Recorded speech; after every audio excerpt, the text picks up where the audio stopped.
Pues todos sois hijos de Dios por la fe en Cristo Jesús, porque todos los que habéis sido bautizados en Cristo, de Cristo estáis revestidos. Obviamente ese texto está en medio de lo que venimos leyendo, ¿no? El texto no está queriendo decir que todos son hijos de Dios. Y es por esa razón que quiero partir de allí. El tema del día de hoy es precisamente ese, hijos de Dios.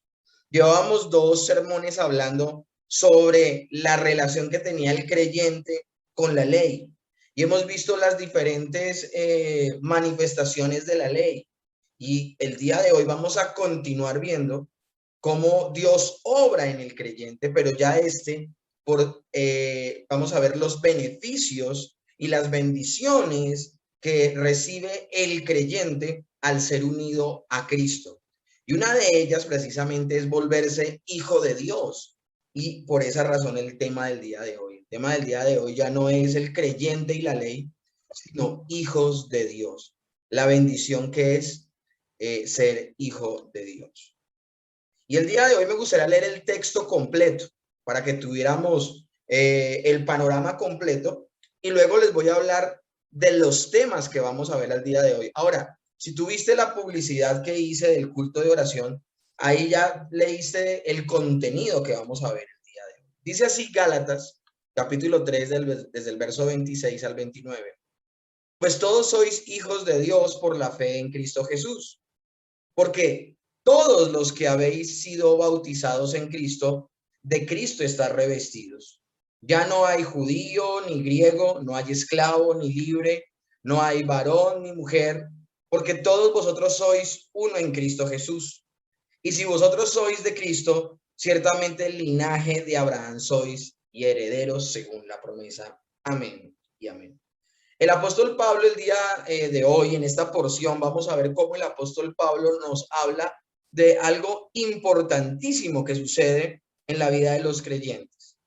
4 aspectos mencionará el apóstol Pablo en este pequeño resumen de las grandes bendiciones que recibe el creyente al ser unido a Cristo, acerca de la condición de todo aquel que ha creído en Cristo Jesús. Y esos son: ha sido, primero que todo, adoptado, se convierte en hijo de Dios.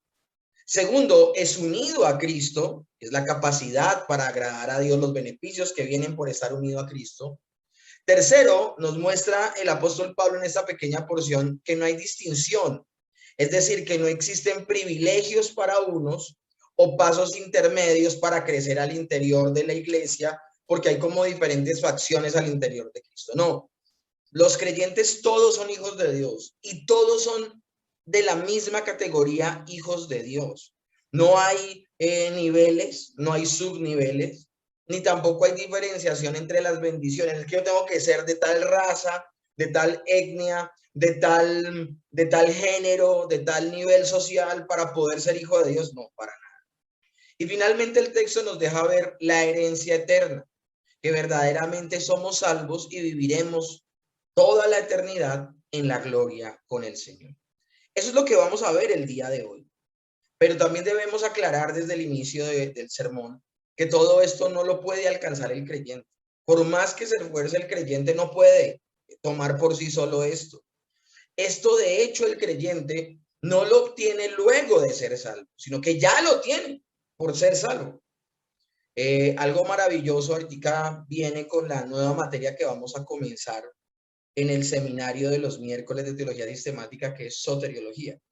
Y allí vamos a ver el orden de la salvación. Eso se llama en latín el ordo salutis, que es el orden de la salvación. Y se trata como de organizar cada uno de los eventos de manera lógica, más que cronológica, porque muchos de esos eventos suceden de manera simultánea. Pues entonces vamos a nombrar en esas clases que vamos a tener, toda esa materia, vamos a mencionar todo lo que sucede cuando la persona nace de nuevo. Y vamos a mencionar cada uno de esos aspectos que vamos a ver el día de hoy. Muy someramente los nombra muy generalmente el apóstol Pablo en la carta, pero que si ustedes quieren saber más sobre este tema, les invito a que participen de esa materia el día miércoles. Dios mediante vamos a comenzar la de este miércoles en 8. Entonces, para que lo tengamos muy en cuenta. Comencemos y partamos el día de hoy de cómo terminamos la semana inmediatamente anterior. Gálatas capítulo 3, verso 25 al 26 dice: pero venida la fe, ya no estamos bajo ayo, pues todos sois hijos de Dios por la fe en Cristo Jesús. Miren cómo se unen en esos dos versículos el antes y después de Jesucristo. Y no estoy hablando de una fecha cronológica, estoy hablando de tu vida y la mía. Estoy hablando de cuando la persona pasa de ser un no creyente a ser un creyente. Cuando la persona pasa de estar muerto espiritualmente a tener vida espiritual. Cuando la persona nace de nuevo.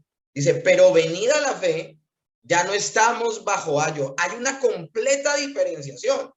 Y es por esa razón que es bueno comenzar el día de hoy aclarando lo que hablamos la semana inmediatamente anterior acerca de la ley. Hablábamos que la ley nos confinaba, era como una especie de carcelero, la ley, que nos confinaba a la justicia de Dios. Y por eso entendíamos que la justicia, ese Dios santo que pide que todos seamos perfectos, entendemos que lo único que merecemos es la condenación eterna. Y por eso, como la ley nos deja ver nuestra patente condición de perdición, nos lleva a clamar por la misericordia de Dios. Entonces, la ley, una de los usos de la ley, una de las maneras en que se relaciona el creyente con la ley, es que la ley nos muestra lo perdidos que estamos. Pero también hablábamos de que la ley es un ayo que nos conduce a Cristo. Y hablábamos que un ayo era el esclavo que conducía a los hijos de su amo y los enseñaba y los capacitaba para que estos niños de su amo aprendieran y pudiesen entender. Ahora, ellos se comportaban bien en una reunión social, en una actividad familiar, porque allí estaba el ayo diciéndoles cómo comportarse. Ellos se comportaban bien en la escuela, se comportaban bien de camino hacia los lugares que salían de turismo o de peregrinaje, y se portaban muy bien porque ahí estaba el ayo que les estaba diciendo y aconsejando cómo era la mejor manera más educada de comportarse. Ahora, en el momento que se le salía de control, él tenía aún la responsabilidad y tenía la autorización del padre de familia aún de castigar, de corregir a los hijos de su amo para que se comportaran bien. Pero eso sucede, mis hermanos, y hoy quiero hacer una categórica diferenciación. El verso 25 dice, pero venida la fe, ya no estamos bajo ayo. Es decir, mis hermanos, que nosotros nos relacionamos con la escritura de una manera antes de convertirnos y nos relacionamos de otra forma con la escritura luego de habernos convertido. ¿Por qué? Porque algo sucede en nuestro interior y crecemos. Y este término crecer, ahora, el no creyente, cuando pasa a ser creyente, no crece.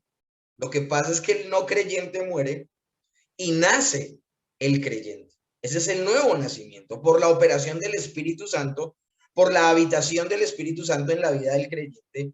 Cuando nace de nuevo, se convierte en un creyente, pero tan pronto nace de nuevo, comienza inmediatamente su crecimiento espiritual.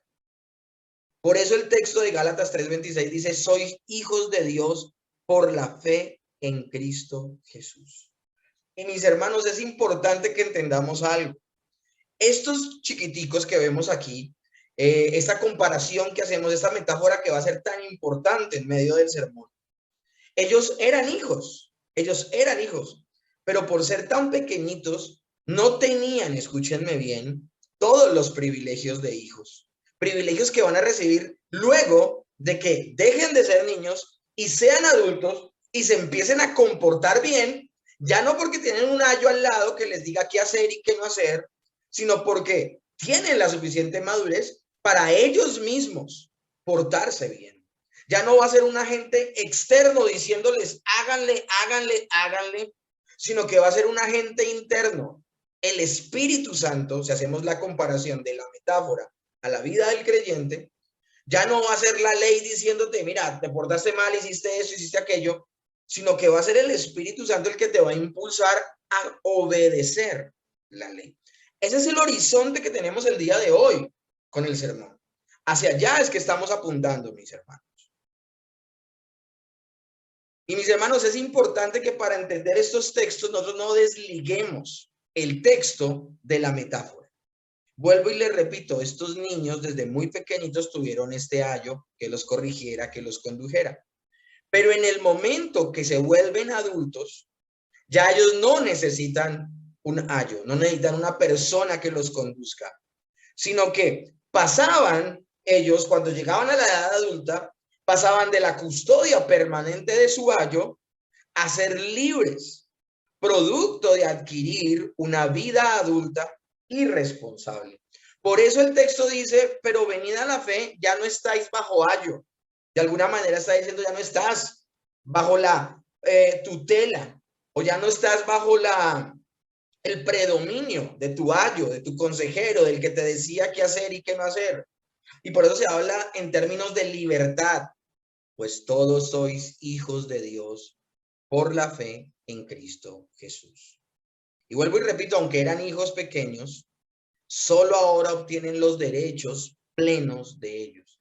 Alguien me preguntaba y me decía alguna vez, ¿yo nazco siendo salvo? ¿Yo nazco siendo salvo? Y esa pregunta la escuchamos de primerazo y dice, pues obvio que no. Pero saben que la respuesta no es tan obvia, porque si vamos a ser ortodoxos, mis hermanos, la Biblia dice que tú y yo fuimos escogidos para salvación desde antes de la fundación del mundo. O sea, no ha sucedido nada en la vida de esa persona, pero esa persona ya fue elegida para salvación, ya fue escogida para salvación.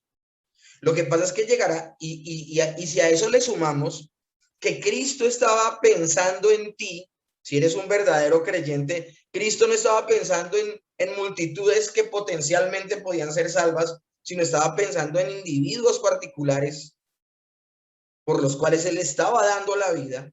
Por eso Él puede decir, de los que tú me diste, ninguno perdí. De los que tú me diste, ninguno perdí, le dice el Hijo al Padre. Entonces, imagínense esto tan impresionante. Entonces, por esta clase de razones, mis hermanos, no es tan sencillo responder esa pregunta.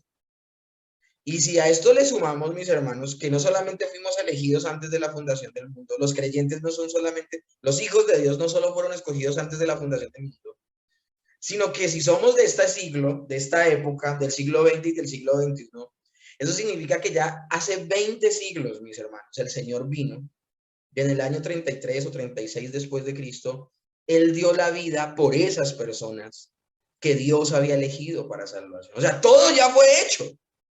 Lo que pasa es que en tiempo real nuestro se nos aplicó la salvación. Eso también lo vamos a ver en soteriología. En tiempo real es cuando Dios, en su sabiduría, en su soberanía, permitió que el Espíritu Santo, la tercera persona de la Trinidad, viniera sobre tu vida, viniera sobre mi vida y habitara de manera soberana en nuestras vidas y naciéramos de nuevo. Y entendiéramos estas verdades y aceptáramos la condición paupérrima en la que nos encontrábamos y corriéramos a Cristo y le abrazáramos, porque sabemos que aún la fe con la que corremos a Cristo nos ha sido otorgada. Todo es por gracia. Nosotros no hemos hecho nada. Entonces, si se dan cuenta, la pregunta que me hacía esta persona no es que sea tan sencilla. Esta persona técnicamente se salva solo cuando Cristo, escúchenme bien, muere por él en la cruz. Pero eso fue, mis hermanos, hace más de 2000 años. Pero en tiempo real se aplica esa salvación solo cuando esta persona escucha el Evangelio y porque el Espíritu Santo está en su vida, corre a su salvación. Entonces no es una pregunta tan sencilla. Ahora, ¿por qué explico todo esto? Porque en esta metáfora que estamos tratando el día de hoy, estos niños pequeñitos necesitaban de un ayo que les dijera no hagan, sí hagan. Necesitaban de alguien que evidenciara lo terribles que eran y que se merecían el castigo. Pero una vez han crecido, una vez que han crecido, esos niños ya no solamente controlan esfínteres, sino que también tienen, escúchenme bien, la madurez de poderse comportar bien ya por su propia voluntad. Esta metáfora es maravillosa, es espectacular, Porque es lo que sucede en el creyente, mis hermanos. Nosotros, hasta que no se nos aplique la salvación, no podemos considerarnos hijos de Dios. Porque nosotros somos aceptos en el amado es por aplicarse la obra de Cristo en nuestras vidas, a pesar de que haya sido hecha hace 2000 años y a pesar de que hayamos sido llamados y escogidos por el Señor desde antes de la fundación del mundo.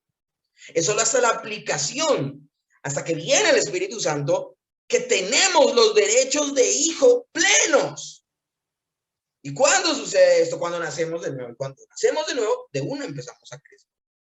Y es allí, ese es el punto coyuntural del texto el día de hoy.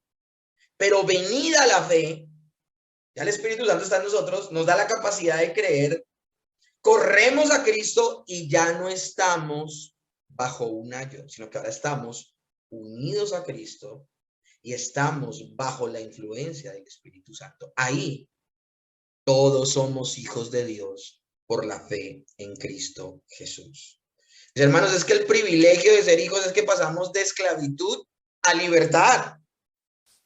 Y lo tremendo del asunto, mis hermanos, es que de eso es lo que habla el apóstol Pablo en esta porción de las Escrituras. Son solo 3, 4 versículos, pero son impresionantes, mis hermanos, lo que tenemos enfrente el día de hoy. Pero tengo que leerles este texto, mis hermanos, porque hay muchas teorías en torno a quiénes son y quiénes son hijos y quiénes no son hijos de Dios. Hay personas que dicen, no, es que todos los seres humanos somos hijos de Dios. El universalismo, no, todos somos hijos de Dios, todos nos vamos a salvar, Dios es muy bueno, no condenará a nadie. Bueno, eso es falso. Por otro lado, hay personas que dicen, no, si solo haces una oración, ya eres hijo de Dios. Bienvenido a la familia de Dios y repite la oración de fe. Hombre, eso es cierto. De hecho, se le ha dicho a las personas que si ellos escogen a Dios, ellos son los que están decidiendo ser parte de la familia de Dios. Se han dicho tantas cosas acerca de esto. Lo tremendo del asunto, mis hermanos, es que nosotros vemos en la Escritura que los hijos de Dios no nacen por voluntad de carne ni de varón, sino solo de Dios. Y el texto que quiero leerles es Juan 1:12, dice, mas a todos los que le recibieron, a los que creen en su nombre, les dio potestad de ser hechos hijos de Dios. Ahora, cuando hablamos de a los que lo recibieron y a los que creen en su nombre, estamos hablando de que nadie puede resistir a Dios. Y si Dios escoge habitar en la vida de una persona, esa persona no se va a poder resistir. Y mis hermanos, si dice que lo recibieron fue porque el Espíritu Santo vino soberanamente sobre ellos y les dio la suficiente fe para creer en el nombre de Jesús. En ese momento se les da la potestad de ser hechos hijos de Dios. Palabras más, palabras menos, mis hermanos, lo primero que sucede en la vida de un creyente cuando ha nacido de nuevo es que pasa de ser por naturaleza un hijo de ira, lo mismo que los demás, como dice Efesios, y pasa a ser, mis hermanos, hijo de Dios. Ahora, yo no sé si ustedes alcanzan a dimensionar lo que significa esto de ser hijo de Dios. No sé si lo alcanzamos a dimensionar, no sé si alcanzamos a dimensionar qué significaba ser hijo de ira, lo mismo que los demás. Juan capítulo 3, verso 18 dice que los que no creen en Jesús ya han sido condenados. Sencillamente están esperando ese al día de la ira del Señor y que toda esa ira recaiga sobre ellos. No más. Pero nosotros entendemos lo que es por el hecho de estar unidos a Cristo ser hijos de Dios. Pasar de ser enemigos de Dios a ser hijos de Él. Para que más o menos lo entendamos. En la parábola del hijo pródigo le dice al padre, o sea, él tiene planeado, porque creo que ustedes leen el texto con cuidado, se van a dar cuenta que casi que el padre ni le permite decir eso. Él planea, dice, iré a la casa de mi padre y le diré que he pecado contra el cielo y contra él, y que no soy digno de ser llamado su hijo. Pero él tiene todos estos planes y el papá lo ve de lejos y el papá corre hacia él. Y lo abraza y lo recibe como hijo y lo perdona. Eso es lo tremendo del asunto, mis hermanos. Quien tomó la iniciativa de salvarnos fue Dios. No fuimos nosotros. Si en nosotros había algún deseo, algún sentimiento, alguna necesidad de Dios, fue Dios, al darnos vida, quien la despertó. Nosotros no nos podemos dejar eclipsar por nuestras señales de vida. Si nosotros dimos señales de vida espiritual, no es porque eran innatas en nosotros. Si dimos algunas señales de vida espiritual, como estar inconformes con nuestra vida pecaminosa, o buscar de la escritura, o congregarnos, o buscar consejo bíblico, o que alguien nos predicara, si prestamos atención a lo que nos decían desde el púlpito, o algún amigo que nos evangelizó, todas esas señales de vida, Señor, sencillamente significaban que ya Dios estaba obrando en ti y en mí, no que nosotros hayamos tomado la iniciativa. ¿Cómo es posible entonces, mis hermanos, que siendo enemigos de Dios, en la persona de su Hijo, el Padre no solo nos perdona, sino que además de eso nos reconcilia en Cristo y nos vuelve sus hijos? Es algo impresionante. Nos adopta, nos hace parte de la familia de Dios. No sé, mis hermanos, a veces esto no se predica mucho en la parte del proceso de la salvación, pero es que la adopción es uno de los fenómenos que muestran la grandeza del amor de Dios, mis hermanos. No nos merecíamos ser sus hijos. Miremos al hijo pródigo diciéndole, no merezco que me llames tu hijo. Es que es por gracia, mis hermanos, es por su misericordia. Y ahora, mis hermanos, que somos hijos de Dios, que hemos sido aceptos en el amado, que hemos sido adoptados, ahora que estamos unidos a Cristo, al estar unidos a Cristo, mis hermanos, se nos da la capacidad. ¿Eso qué significa? El Espíritu Santo, al habitar en nuestras vidas, nos une a Cristo. Alguien llamaba al Espíritu Santo el nudo que nos une a Cristo. Y el Señor Jesucristo en Juan capítulo 15, cuando habla de la vid, dice, yo soy la vid, vosotros los pámpanos. Y empieza a hablar que todo pámpano que permanece en mí, llevará fruto y mucho fruto. Y aquí yo quiero que entendamos algo, mis hermanos. Nosotros en sí mismos no tenemos la capacidad de producir fruto. Es decir, fruto digno de arrepentimiento, ver el fruto del carácter, que son el fruto del Espíritu Santo, amor, gozo, paz, bondad, benignidad, ver una vida cambiada. Nosotros no tenemos en nosotros mismos esa capacidad. Cuando habita el Espíritu Santo en nosotros y somos unidos a Cristo, el estar unido a Cristo, el estar unido a la vid, y como dice la Escritura, que la rica savia corra por nuestras vidas, por estar unido a Cristo, es el estar unido a Cristo el que nos da la capacidad de llevar fruto. Imagínense esto. Por eso si se arranca un pámpano de la vid, el pámpano por sí solo no da fruto. Porque el pámpano da fruto en la medida de que esté unido a la vid. Por eso el Señor dice, separados de mí, nada podéis hacer. Pero así como es de imposible que una persona dé fruto, o lleve fruto más bien, separado de Jesús, así de imposible es que un verdadero cristiano, una vez unido a Cristo, se pueda separar de él. Porque así como el Espíritu Santo vino a habitar en el creyente de manera permanente, ya nunca se va a ir, tampoco el creyente, una vez unido a Cristo, se puede separar de él. O sea, el nuevo nacimiento es un acto que no tiene vuelta atrás, que no tiene reversa, sino que solamente trae, si la persona es responsable, obviamente, crecimiento, mis hermanos. Pero entonces estamos recibiendo capacidad ¿para qué, mis hermanos? Estamos recibiendo capacidad para vivir para la gloria de Dios. Y es por esa razón, si retomamos nuevamente la metáfora, donde decíamos que el niño creció y ya el niño no necesita un agente externo que le esté diciendo, mire, cuidado, hace esto, mire, cuidado, hace lo otro, mire, cuidado, hace aquello, sino que la persona ya creció y tiene el carácter para decir, ojo con hacer esto, ojo con hacer lo otro. Ya es una obra interna. Eso pasa con el creyente, mis hermanos. El creyente cuando nace de nuevo ha sido bautizado en Cristo. Y esto de bautizado en Cristo, más allá de hablar del bautismo como ordenanza, a lo que se refiere es a lo que significa la palabra bautismo. La palabra bautismo viene de la palabra baptismo, que significa sumergir. Y era un proceso que le hacían a las ropas para teñirlas. Las sumergían en el tinte y el tinte se unía a la tela y ya era indisoluble esa unión. Ya la tinta, eran tintas muy caras, eran tintas muy costosas, que eran tan buenas que al teñir la ropa, ya ese color no se podía separar de esa ropa. Eso es lo que sucede con el creyente y Cristo. Al unirse, ya no se pueden separar. Nosotros al nacer de nuevo somos unidos, somos sumergidos, somos unidos a Cristo, nos identificamos con su muerte y su resurrección, morimos a nuestra antigua manera de vivir, a nuestra vieja manera de vivir, resucitamos a una nueva manera de vivir y ya no podemos ser los mismos.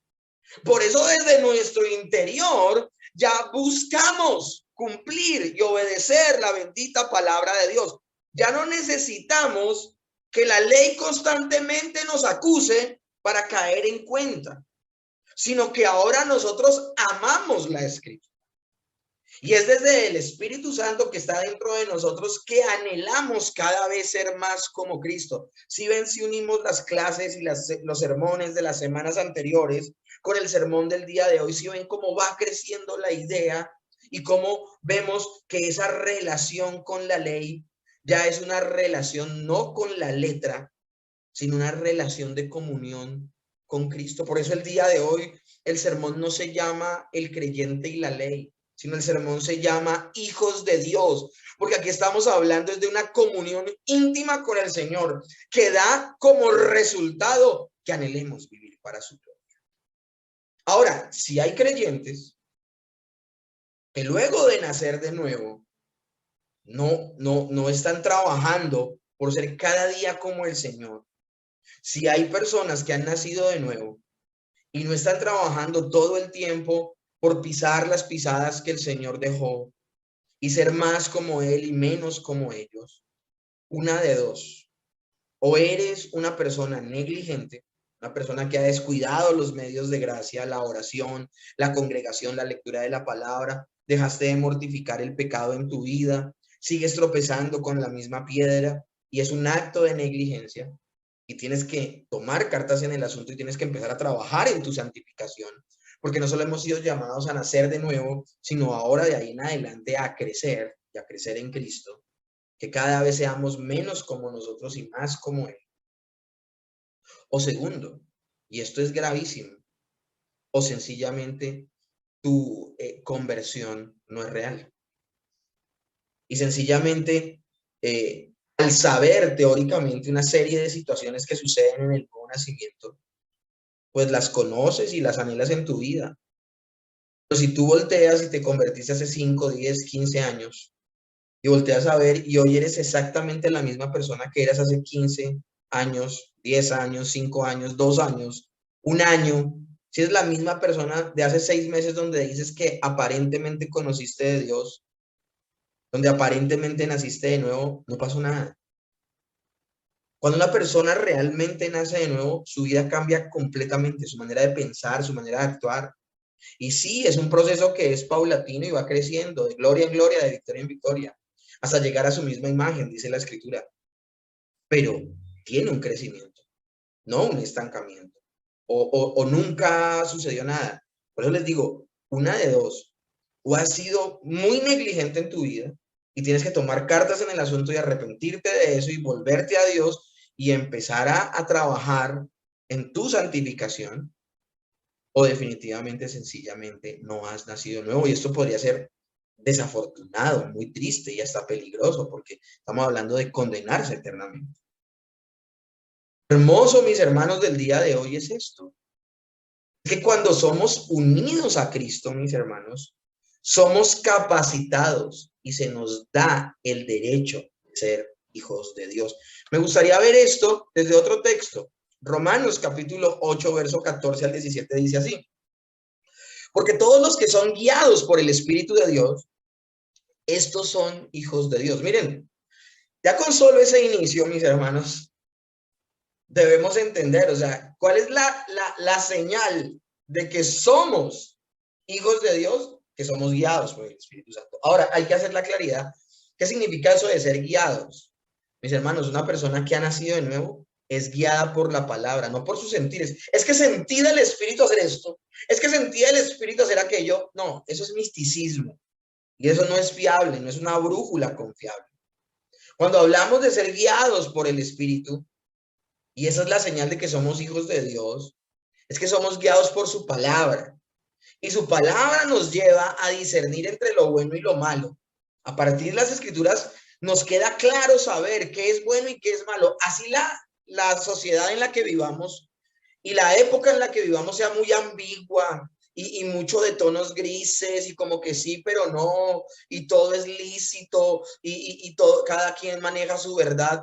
Por nosotros estar anclados en la palabra y en la escritura, mis hermanos, para nosotros será claro qué es bueno y qué es malo delante de Dios, qué le agrada al Señor y qué no le agrada. Y así de esa manera enfilaremos nuestro corazón, tu corazón y el mío, a la obediencia al Señor y vivir para su gloria. Empezaremos a caminar por el camino de la santificación, transitaremos por la santidad. Pero también el texto dice, pues no habéis recibido el espíritu de esclavitud para que otra vez estés en temor, sino que habéis recibido el espíritu de adopción por el cual clamamos, Abba Padre. Mis hermanos, esto está hablando de una comunión maravillosa entre el creyente y Dios.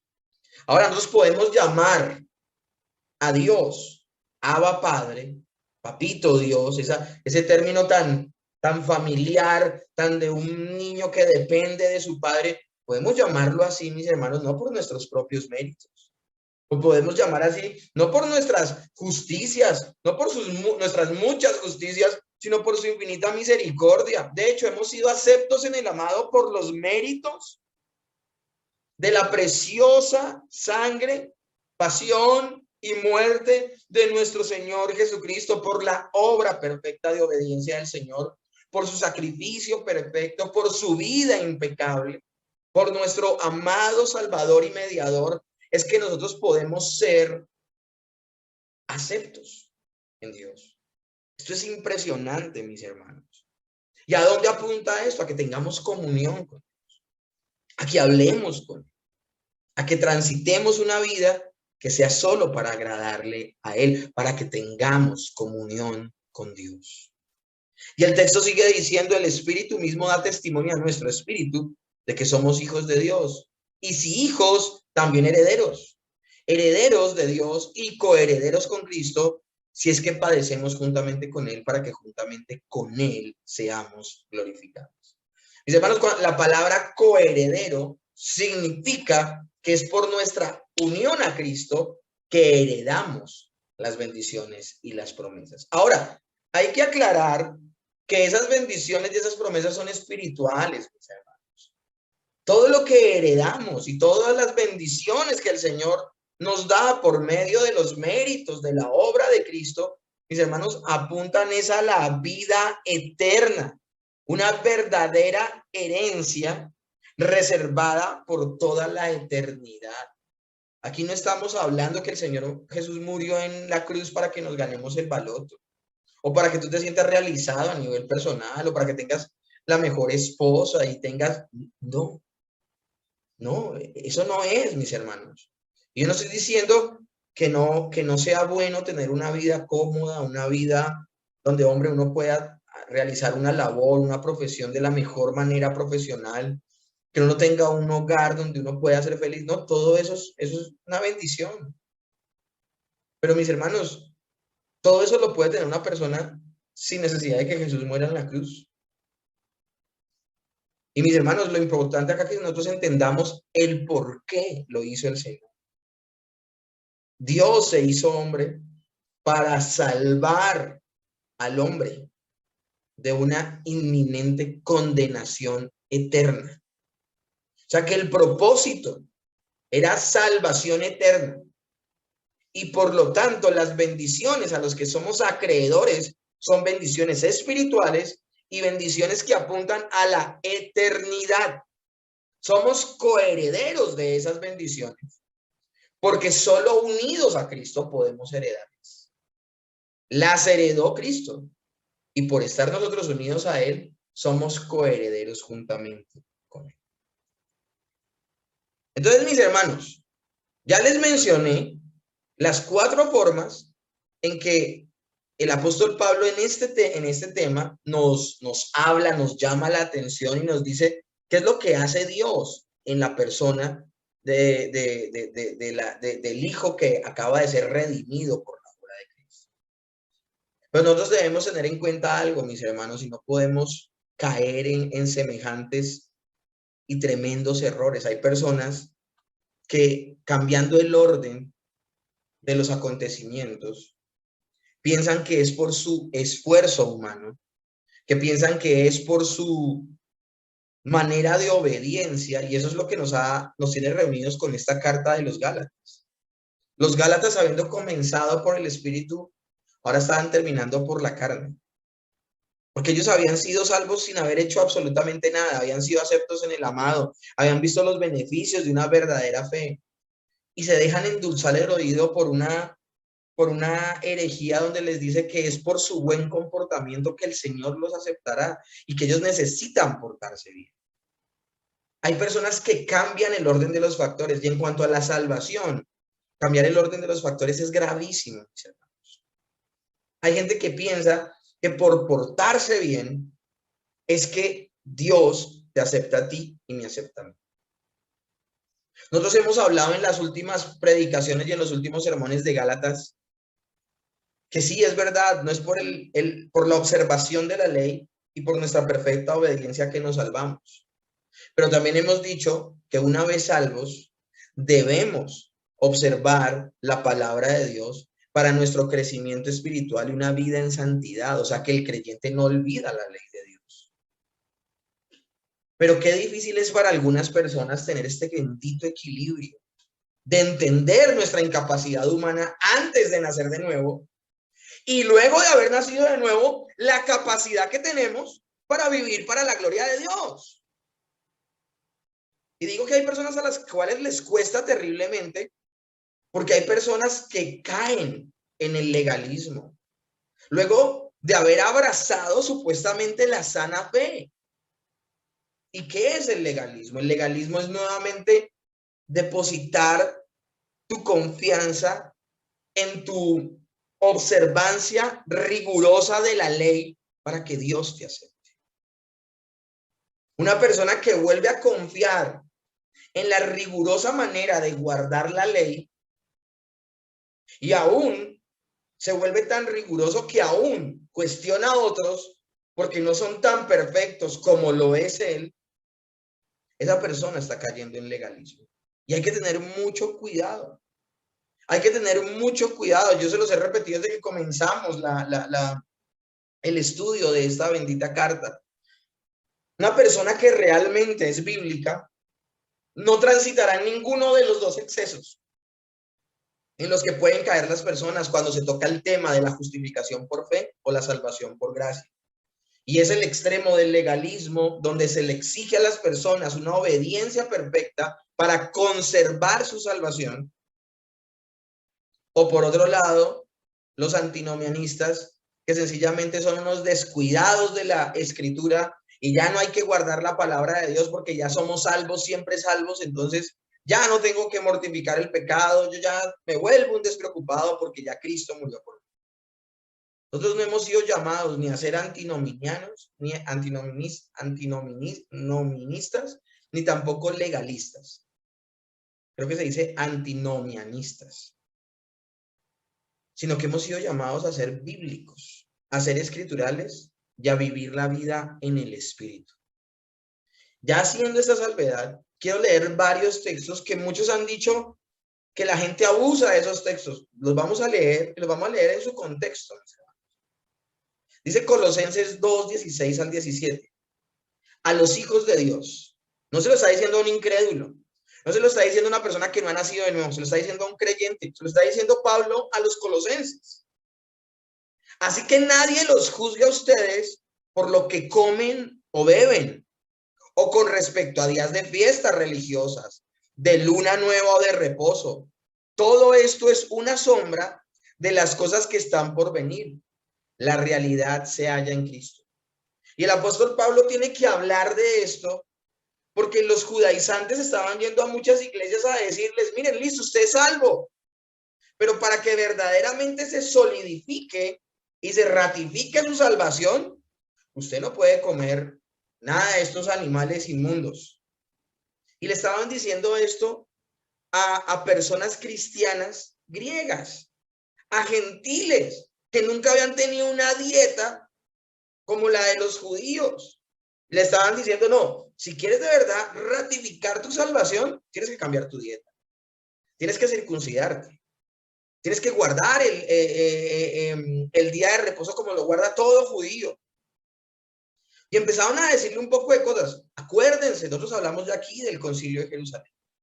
Y hablamos que en el concilio se dijo estrictamente lo que se le debía decir a estas personas que guardaran. Y palabras más, palabras menos, lo único que se le exigió a los gentiles eran que guardaran la ley moral, los 10 mandamientos. Punto, se acabó.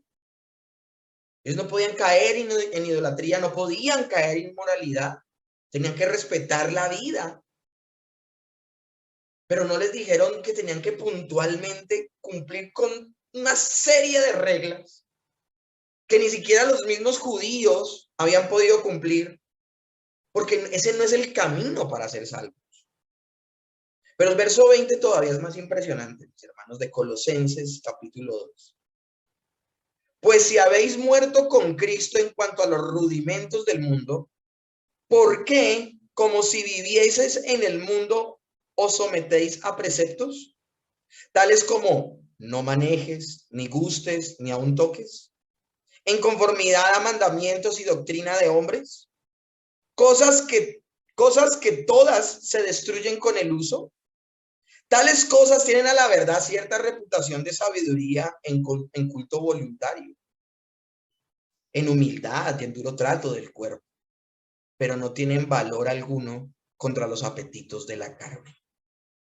Palabras más, palabras menos. Hace poco hablaba con una hermana de la iglesia, me preguntaba acerca del ayuno y me decía si el ayuno podía abonarle o restarle a su vida espiritual. Y yo lo que le dije a ella fue lo que escribió el apóstol Pablo en Colosenses 2, del 20 al 23. Miren lo que dice aquí, tales cosas, hablando por ejemplo del ayuno, tales cosas tienen la verdad cierta reputación de sabiduría en culto voluntario. ¿Quién ha sido obligado a ayunar? Es algo que tú decías solito o solita. Pero miren lo que dice el apóstol Pablo. Dice, tales cosas tienen a la verdad cierta reputación de sabiduría en culto voluntario, en humildad y en duro trato contra el cuerpo. ¿A quién no le costó ayunar? Era un duro trato contra el cuerpo. Y uno se mostraba como una persona humilde. Era un culto voluntario y me mostraba hasta muy sabio cuando apartaba ese tiempo. Pero hacer eso, mis hermanos, aportaba a mi fortaleza espiritual para no pecar. Algunos decían que sí. Algunos decían, sí, ayuna, porque eso te hace fuerte espiritualmente. ¿Qué dice la Biblia? Y es aquí donde tú decides si sigues aplicando en tu cristianismo lo que a ti te parece o a ti te enseñaron o lo que dice la Escritura. ¿Qué dice la Escritura? Sí, yo entiendo que esas costumbres y esos ritos pueden tener cierta reputación. ¿Quién dijo, estoy ayunando y todo el mundo, wow, qué espiritual? No, estoy guardándome en un tiempo de oración y de ayuno y la gente respetaba y honorable, Señor. Te veías muy humilde cuando lo decías, pero tú sabes en el fondo de tu corazón lo duro que era ayunar. Yo alguna vez ayuné hasta 3 días seguidos, eso era durísimo. A mí para ungirme, en aquella época, hace 23 años atrás, para ungirme de líder de célula, tenía que ayunar 3 días, llegar repálido y casi muerto a que me ungieran, abrir la primera célula. Entonces era un duro trato del cuerpo. Pero miren lo que dice el apóstol Pablo en el verso 23, la parte B. Pero no tienen valor alguno contra los apetitos de la carne. Conocí personas que después de romper un ayuno se fueron a fornicar con su... ¿Acaso pensamos nosotros, mis hermanos, que es por algo que nosotros hacemos que somos más espirituales?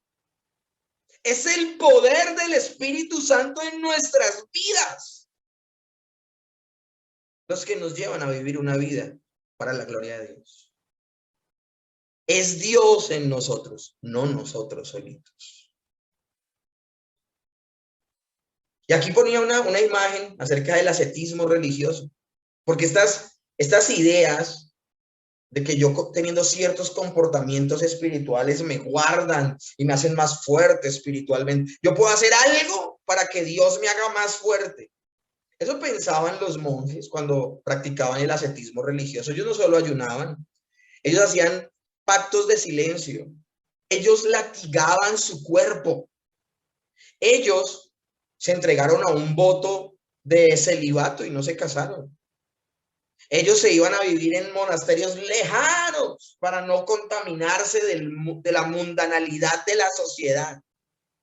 Y allá pecaban. Porque mis hermanos, no son esa clase de situaciones las que nos guardan del pecado. No es que tú te obligues, ni es que alguien te obligue. Aquí en la iglesia asistía a alguien que por un buen tiempo me insistió en que desde el púlpito predicara que ver televisión estaba mal y yo no lo iba a hacer. Esa persona finalmente abandonó la iglesia porque pues, no se sintió cómoda. Ahora, yo no dudo que esa persona sea cristiana, es creyente. Pero mis hermanos, ustedes nunca me van a ver a mí desde el púlpito diciéndote algo que la Biblia no dice. Tú tienes la suficiente madurez espiritual, si has nacido de nuevo, para tener ese bendito control remoto en la mano y decidir qué vas a ver y qué le agrada a Dios y qué no le agrada a Dios. Pero yo a ti no te voy a decir qué programas ver. Yo a ti no te voy a decir por quién votar. Yo a ti no te voy a decir con quién te casas. Yo a ti no te voy a decir qué puesto aceptar. Porque el día entonces que yo no esté, tú te vuelves loco o te vuelves loca. Si en verdad el niño creció, no necesita un ayo. Si verdaderamente pasaste de incredulidad a ser un creyente, si pasaste de ser esclavo del pecado a ser hijo de Dios, el mismo Espíritu Santo que habita dentro de ti te redarguirá, te dará convicción de pecado, de justicia, de juicio. El mismo Espíritu Santo que habita en ti te conducirá a vivir para la gloria de Dios. A mí me llamó el Señor a ser pastor, no a ser un espía, no a ponerte micrófonos en la casa, a seguirte a donde vas. No, o sea, eso es tú y Dios. Pero lo triste es que veo que hay comunidades religiosas que desde el púlpito todo el tiempo dan desde el púlpito discursos moralistas, donde a la gente le dicen no puedes o puedes. Comunidades enteras de personas que no han nacido de nuevo y no hacen muchas cosas malas, pero en su corazón se mueren de ganas por hacerlas y ahí ya pecaron. Porque eso se llama codiciar. Una persona que no ha nacido de nuevo no puede dejar de pecar. Y así no lo haga, codiciará hacer lo que no puede hacer. Mientras que una persona que ha nacido de nuevo no tiene que tener un policía al lado diciéndole qué hacer o qué no hacer. Y antes, desde su interior, vendrá el deseo y la necesidad de vivir para la gloria de Dios y vivir en santidad. Por eso no hay una contradicción más grande, mis hermanos, que decir que una persona es cristiana y no se guarda en santidad. Por eso les hablaba, o es un negligente completo o verdaderamente no ha nacido de nuevo. Entonces, mis hermanos, hagamos un alto en el camino y está prohibido prohibir. Nunca yo me voy a parar a decirte, tiene rotundamente, no, yo te voy a decir, la escritura dice esto. Tú verás si lo haces. Ahora, si no lo haces y perseveras en ese comportamiento, no puedes pertenecer a la iglesia. Y se te comenzará una disciplina eclesiástica. Porque eso no quiere decir que está el cagüeteando a que hagan lo malo, no. Pero la fuente a través de la cual las personas se guardan en santidad no es el hombre, es Dios.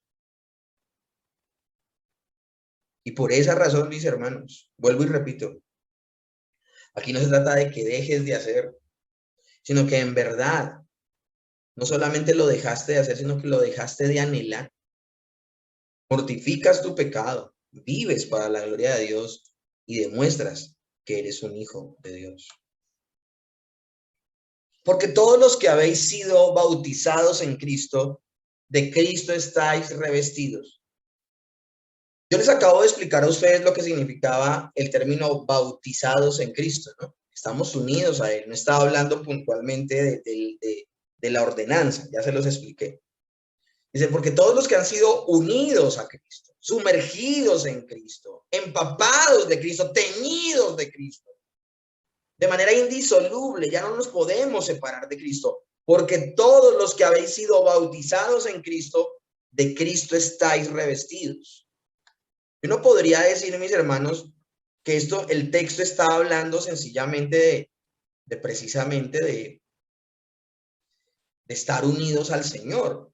Pero no, mis hermanos, creemos que también está haciendo nuevamente referencia a la metáfora de la que venimos hablando de dejar al ayo. Cuando el niño crecía y dejaba de tener un ayo que le dijera todo el tiempo qué hacer, a ese niño que ya era adulto se le daba como señal de que había llegado a la adultez un vestido nuevo que se le llamaba toga virilis, o como decir vestido de adulto. Y era ropa que se ponía dejando de ser niño y mostrándose a la sociedad como una persona responsable. Entonces, mis hermanos, esto es importantísimo, mis hermanos. Revestirse de Cristo, palabras más, palabras menos, es compórtate como lo que dice ser. Dice ser un cristiano, compórtate como tal. Piensa como tal, actúa como tal, vive como tal. Pero también el texto dice algo, porque todos. Y esto de porque todos los que habemos sido bautizados en Cristo, de Cristo estamos revestidos, sigue diciendo el apóstol Pablo lo siguiente, y esto es importantísimo, y ya con eso estamos cerrando el día de hoy. El apóstol Pablo dice, ya no hay judío ni griego, no hay esclavo ni libre, no hay varón ni mujer, porque todos vosotros sois uno en Cristo Jesús. ¿Ya qué se está refiriendo el texto, mis hermanos, cuando leemos esto? Se está refiriendo en que en Cristo Jesús no hay diferencia ni hay acepción de personas. Lo tremendo del texto es que habla de que no hay diferencia racial, no hay diferencia social, no hay diferencia económica, no hay diferencia de género. Cuando dice no hay diferencia racial, judíos y griegos. No hay diferencia social, esclavos o libres. No hay diferencia económica, pobres ni ricos. Y dice, no hay diferencia de género, hombre o mujer, varón y hembra. No lo hay.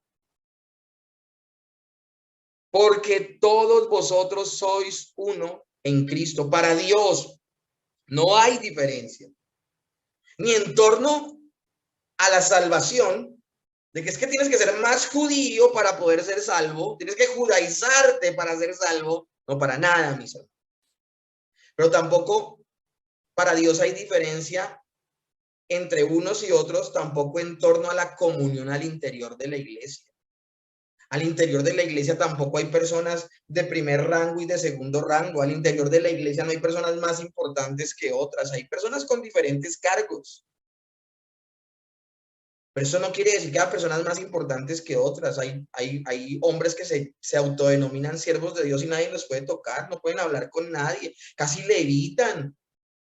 No tienen contacto con las personas, no permiten que los vean a los ojos porque ya es un acto de soberbia. ¿Qué es eso, mano? El pastor es otro miembro más de la iglesia, es un hermano más de la iglesia, sino que tiene un cargo de autoridad al interior de la iglesia, pero eso no quiere decir que sea más importante. Yo vengo de un lugar donde le llamaban al pastor cabeza de ministerio. ¿Qué es eso? Cuando la única cabeza de la iglesia es Cristo, mis hermanos. Entonces, este texto lo que nos está dejando ver es que para Dios no hay diferencia. ¿Qué estaban haciendo los judaizantes con los gálatas? Estaban diciéndoles, tienen que ser más judíos para demostrar que verdaderamente son salvos. Esto está pasando al día de hoy. Vemos a Pedro Jaramillo buscando sus antecedentes de israelitas. Vemos a un poco de gente tratando de aprender hebreo, predicando, usando unas frases y unas situaciones, usando kippah, porque entre más israelita sea, más demuestra que en verdad es salvo. ¿Qué es eso, mano? ¿Qué es ese comportamiento? Eso no es lo que vemos acá. ¿Dónde el apóstol Pablo? ¿Dónde el apóstol Pedro? ¿Dónde el mismo Señor Jesucristo promovió eso? Lo hablábamos semanas atrás. Iglesias de solamente una entidad racial, o afrodescendientes, o latinos, o gente blanca, o gente oriental nomás. Y si no llenas los requisitos étnicos, no puedes entrar a la congregación. ¿Pero qué es eso? Eso no tiene presentación alguna. Cuando la gran comisión es llevar el evangelio a todas las naciones de la tierra. Entonces, mis hermanos, estamos viendo aquí cosas que nos están aterrizando en nuestra fe. No hay diferencia entre judíos ni gentiles, dice Romanos 10 del 12 al 13. Pues el mismo Señor es Señor de todos y bendice abundantemente a cuantos lo invocan, porque todo el que invoque el nombre del Señor será salvo. Tú no tienes que ser más judío para ser salvo. Entonces, mis hermanos, debemos tener mucho cuidado con el destructivo legalismo, con dejarnos segregar como iglesia y por estos pensamientos. Y el verso 29 dice, y si vosotros sois de Cristo, ciertamente linaje de Abraham sois y herederos según la promesa. Y mis hermanos, con esto cierro. Las promesas dadas a Abraham. Hay personas que dicen, no, es que entre más judío seas, más hijo de Abraham serás. Los fariseos se paran delante del Señor Jesús y le dice, tenemos a Abraham por padre. Y el Señor Jesús le responde esto en Mateo. Y no penséis, bueno, esto se lo dice más bien Juan el Bautista a los fariseos. Y no penséis dentro de vosotros mismos, a Abraham tenemos por padre, porque yo os digo que Dios puede levantar hijos a Abraham aún de estas piedras. El Señor Jesús le dice a estos fariseos que se exaltaban y decían somos hijos de Abraham, el Señor Jesús les dice, ustedes no son hijos de Abraham. Si ustedes fueran hijos de Abraham, las obras de Abraham harían. Ustedes tan solo son hijos del diablo. Se le acerca al Señor Jesús una mujer sirofenicia. Eso quiere decir una mujer más gentil para dónde. Tenía descendencia sirofenicia, o sea, una cosa increíble.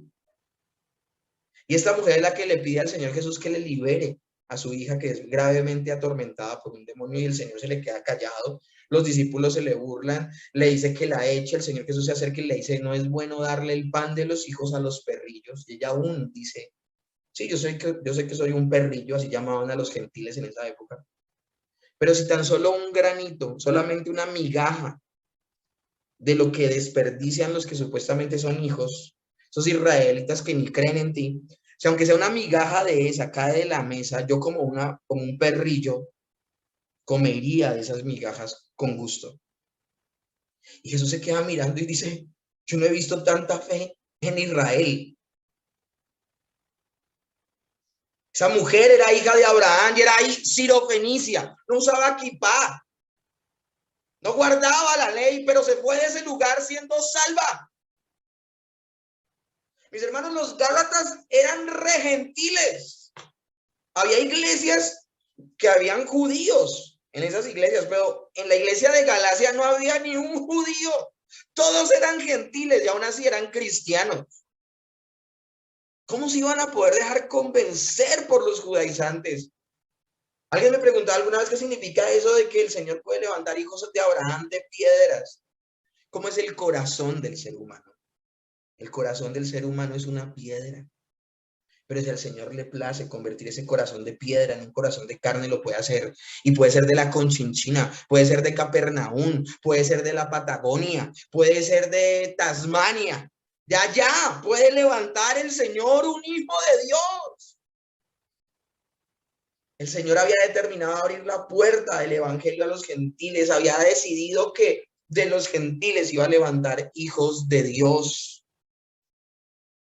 Los gálatas eran re gentiles, eran re extranjeros, pero también eran recreyentes, eran re hijos de Dios, eran verdaderamente hijos de Abraham, porque no depende del que quiera, ni del que corre, no depende del que más quiera parecerse a un judío, depende de Dios que tiene misericordia y obtuvieron su salvación no por obras, sino por gracia.